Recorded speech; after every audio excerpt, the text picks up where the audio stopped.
to be in a place like the Global Fund for Women is to have a very strong sense of connection and a sense of engagement with people no matter where you are in the world.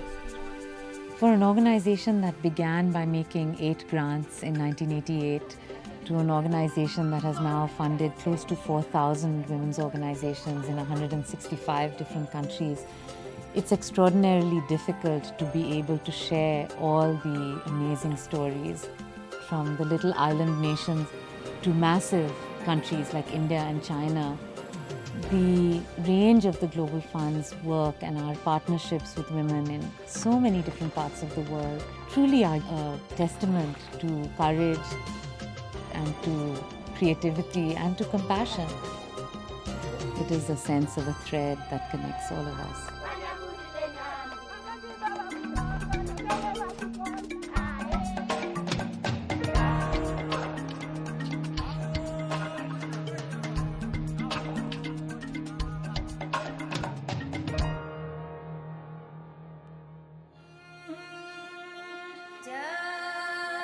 Kuala Lumpur, the capital of Malaysia, is a sprawling modern city that has a legal system with a foundation in ancient Islamic principles.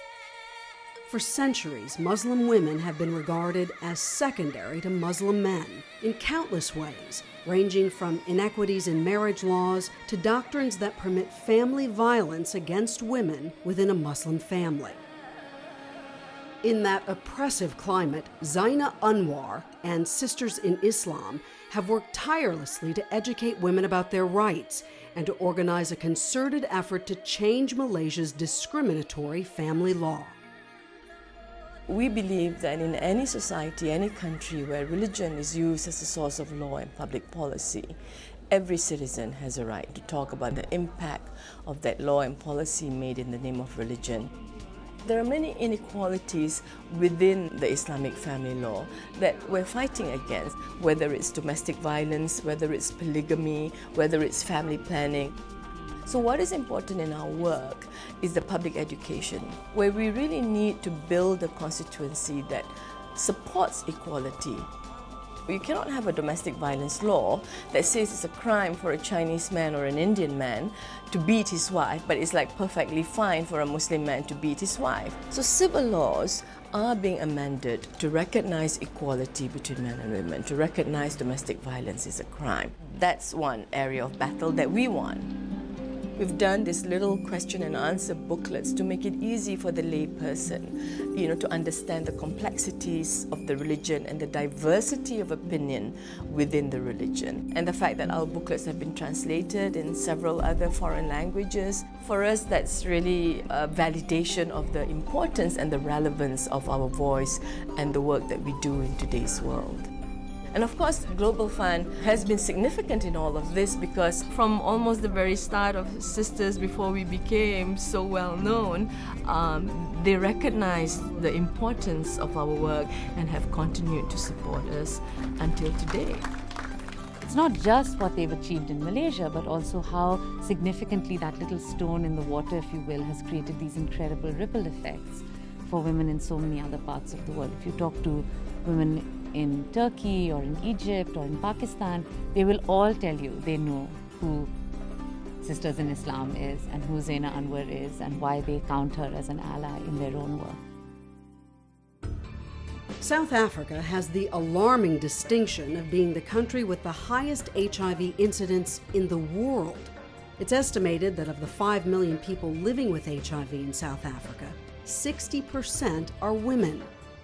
The stigma of AIDS can spread faster than the virus itself, and HIV-positive women live in fear of being beaten or outcast or even killed. Still, Prudence Mabele boldly declared her HIV status and committed herself to turning the crisis around by starting the Positive Women's Network. The organization is dedicated to educating and empowering women in the townships and rural areas and providing information and access to medical treatment and a secure haven of mutual care and support. So many women go through workshops and they become the agents of change. They become so powerful and strong that you can even see in their spirit. Even when they're angry, they're singing, they're not crying, they're not victims. They are strategizing, they are mobilizing. And then I joined the support. They are being taught one thing, but they are learning a lot on the life skills in general. And that to me is very powerful. That power started because of the groups. It shows that we've done our work. If women are sitting back, nothing is going to get done for the girl child, for the boy child, for anybody. I work with a lot of poor people. It's quite important to hear those voices. To have access to treatment, to have information, access to sanitation, access to housing, access to food, all of those things. Funders such as Global Fund for Women are very important because they specifically help us to concentrate all our energy to make these women agents of change. We provide to them all those important workshops that groom a woman and make a woman a leader. Change happens as a result of many people working together, and I think Prudence and her colleagues in South Africa are a living testimony to that kind of work. Colombia's internal armed conflict has been an integral part of everyday life in this Caribbean nation for more than 40 years.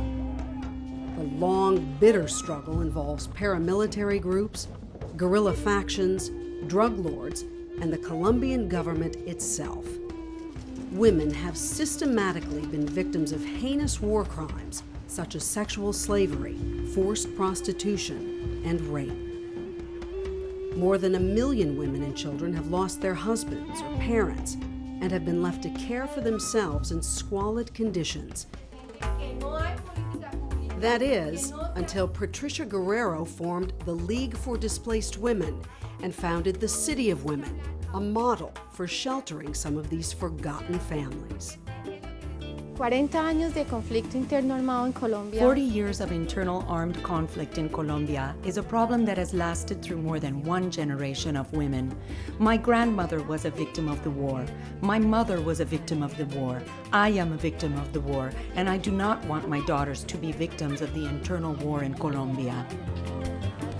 The struggle for justice and reparation is a very long process in Colombia, and that is why we have been working for the last 10 years. But we needed a place to live. We needed productive projects. We needed training. Our children needed education, and that is another reason we are fighting. La Ciudad de las Mujeres es una ciudad en resistencia. The City of Women is a statement of resistance against the war that surrounds us in Colombia. These homes are especially important in the struggle because they were built by the women who were displaced by the conflict and lost their families to violence. These homes are a reality that have given dignity to the lives of more than 500 people. The League for Displaced Women is unique because it is a group of women who are heads of their households and are survivors of the war. They have transformed themselves into true social leaders and an example for women of Colombia and women of Latin America. Estamos logrando que las Naciones Unidas nos We have attained the partnership of the United Nations in that process, and because of our efforts, the Constitutional Court has completely revamped their laws that protect the displaced population. We want to transform this system. It's not only about the women in the City of Women. It's about all women, Colombian women, women of the world. The Global Fund for Women always believed in me, and they continue to do so. They know that they can count on me to help other women in Colombia. I am very grateful to them, and from here, I am sending them a kiss.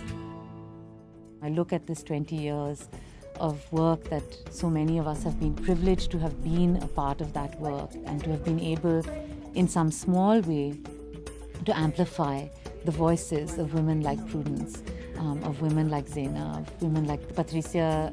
The process that we're engaged in is much more than simply investing in women's well-being and women's health and women's empowerment. It's truly investing in a future in which all of us can have the possibility of living in open, free, and tolerant societies. And that is incredibly exciting.